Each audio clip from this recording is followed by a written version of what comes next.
Broadcasting live from Brooklyn, New York, Solutions Review is on location at MobileIron Live 2019. Brought to you by MobileIron. I'm Doug Atkinson with Solutions Review, and I am joined by Dilip Patel, Senior Vice President for Customer Success at MobileIron, and I'm glad you stopped by because our audience are mostly buyers of enterprise technology, and I know you're dealing with mostly customers, obviously, of MobileIron. And I think what you're dealing with, and I think what would be interesting for our audience, is to hear how you help people who have these very unique issues, unique environments, complex problems, how you help them kind of succeed ultimately with not only MobileIron, but just implementing a solution like that. Let me explain. It's not MobileIron, it's about life as well. Funny enough, like anything you buy, I live in Canada, by the way. Yes. Where it gets to minus 32 degrees. You buy heaters. Hey, any heater you can buy, the greatest, whatever, but when they go wrong, what happens? Who can give you a service to get those heaters fixed really, really quickly? Because if you don't, you're going to freeze to death in minus 32. In technology, it's the same. As the solutions get more and more complex, as we rely on these things more and more, without email or Wi-Fi or something, who's going to get you out of trouble? So it's not just about the product, it's about the service afterwards when things go wrong. Because when we build complexity, one day it will go wrong. So interesting, MI Live, two years ago, two and a half years ago when I joined, the issue we had was we had a lot of customers complaining about the service, what happens after they bought it, something goes wrong. Not necessarily other things, but it could be anything else, that's connected to us, because everything goes through this. And the key learning and insight that I can share with you that we did, which changed and brought us to where we are today, is actually having an outsider's eye to come and take a look at what the problems are. And we engaged with Service Strategies. It's a company, external consulting company, to say, come and audit us and tell us how we're doing. And they came in, they looked at everything about 122 elements, from how do we hire people, how are we funded, how do we train people, how do we motivate them, how does a support person work with sales and engineering. They looked at all of that, and we got a pretty bad scorecard. And that was a wake-up call. Once we got the scorecard is when the hard work started, to actually go and take those elements and put some work in such that we have better communication with engineering to help our customers. When our customers see a problem, how quickly can you get to engineering when they're needed, right? We have customers that are around the globe. It's no good just having a center in US. What happens if you're an EMEA customer? We had to build a site in EMEA. We hired a whole bunch of guys, trained them up, so in the same time zone, the same language, right? Somebody cannot wait 8 hours when the phone's down to get it fixed. And so we did this over the last 2 years, and for 2 years running, we've been certified, right, at a very high level now. So that's what's really helping some of our customers. It's not just the product, it's the service as well. And I heard you just won an award, which is a kind of an indication of how far you have come with regard to... Winners award from all of our customers, like, hey, these guys really... Even today here, if you walk around, actually that's the guy there, Ben. If you go talk to him, I just seen him in the corner of my eye. He came up to me today and says, hey, remember when you joined? I said, you got any problems? He goes, hey, no, great, I have problems. But your team picks up the phone, they answer the questions, they have the right technical skills. So it's really nice to see that we're providing a solution that customers are happy with. Well, and I think really for a buyer, it's oftentimes the least evident thing that they should be considering. They're so hung up on whether the technology's right, that's correct, whether it's all going to fit with the technology that they have, and the service story oftentimes sits below or is forgotten, and then when they need it, they realize maybe their solution provider wasn't. It's a bit like insurance. You buy some insurance when you really need it. You go and the guy says, that's got the wrong thing on it. You don't get that, right? It's like, whoa, it's Didn't we go over that? Yeah.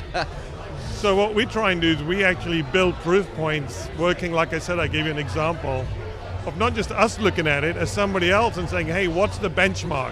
What should you have? And then working to build the organization to deliver that.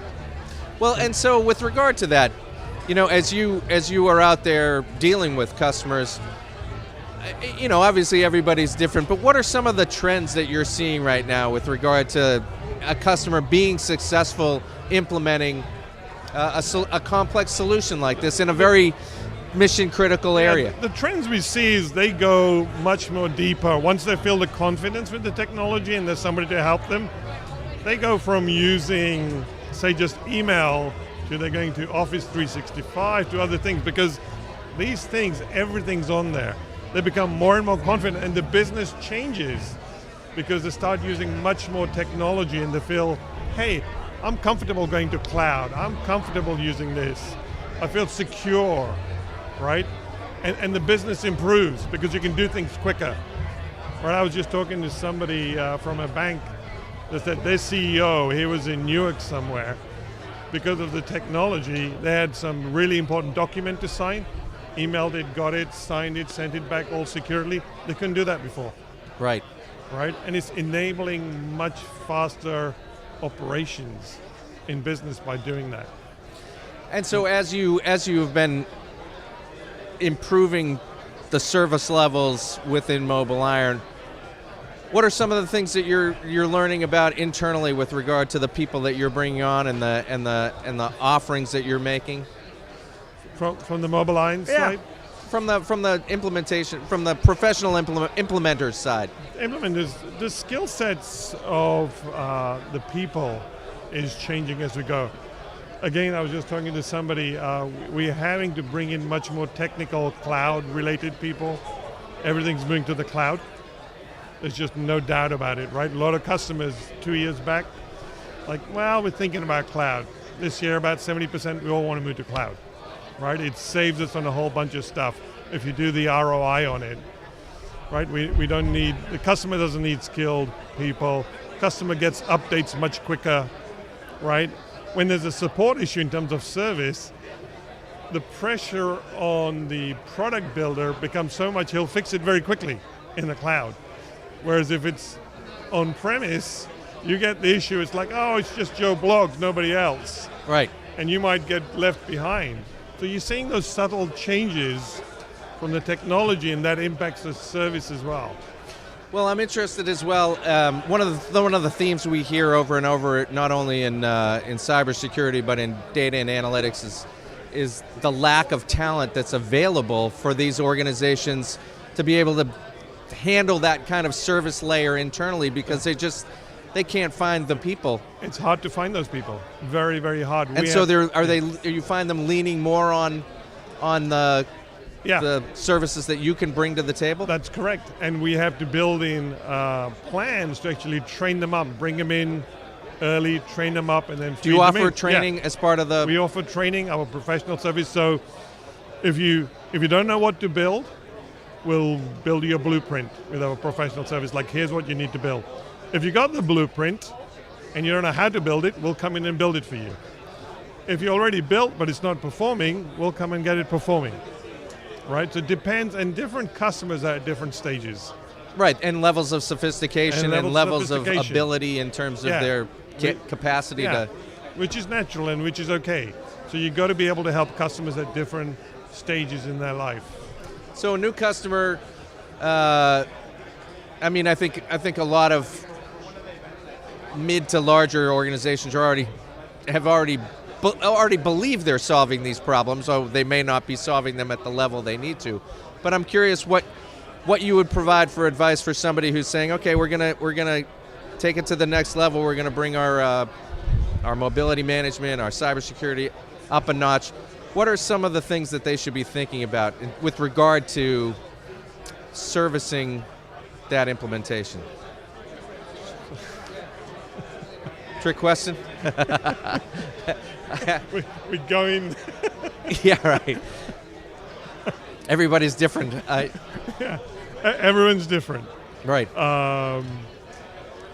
What I'm finding is first of all, it's very super geo-dependent. What I see, Geo-dependent. it's very geo-dependent. What you see Because of the issues in EMEA versus... EMEA, yeah. For example, you have different rulings in EMEA, GDPR and Sure, stuff, of course, yeah. right? In APAC, there's some places still it's just purely about the cost, Right. right? And it doesn't, yeah. Everything else doesn't matter. You go to New York, and banks is like security is big, right? It Right, varies. compliance. And sure, some of it's going across to other regions, but it really varies from super geo to super geo. Companies, industries, right? Whether you're dealing with a financial industry or you're dealing with some fast food processing guy, it's very different. So there's no one standard. You've got to be an expert in the industry and the technology to tie the solution together, the best solution together.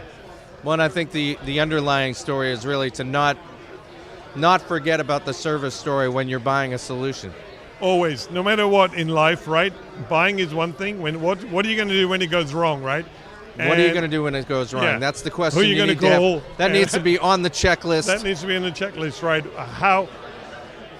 First of all, where are you? Do they even have a phone number in that super geo, for example, right? Yep. Do they speak the same language as you? Right. Are you going to have to wait 8 hours, right? And how do they measure themselves, right? What are their capabilities? It's no point finding out, like I said about the life insurance afterwards, like, hey, am I covered for this? Like, oh no, that's the bit we don't cover you. Well, and similarly to a person's life insurance, I mean, these are major business decisions that if you get them wrong, you could be in trouble. bad things are going to happen to your Bad business. things are going to happen. You're going to lose a lot of money, Right. a lot of customers. They're going to have a very bad impact, and they're going to go to your competition. Well, I'm glad you stopped by. I'm glad you shared that with us. It's something certainly that we've heard a lot about, and particularly this lack of talent that, with the economy raging the way it is, and the demand for more and more cybersecurity experts in organizations, that they just can't fill the open recs, and they really need another backup layer of service, and certainly a MobileIron can offer that. Yeah, we can. That's great. Thank you. Well, thanks very much.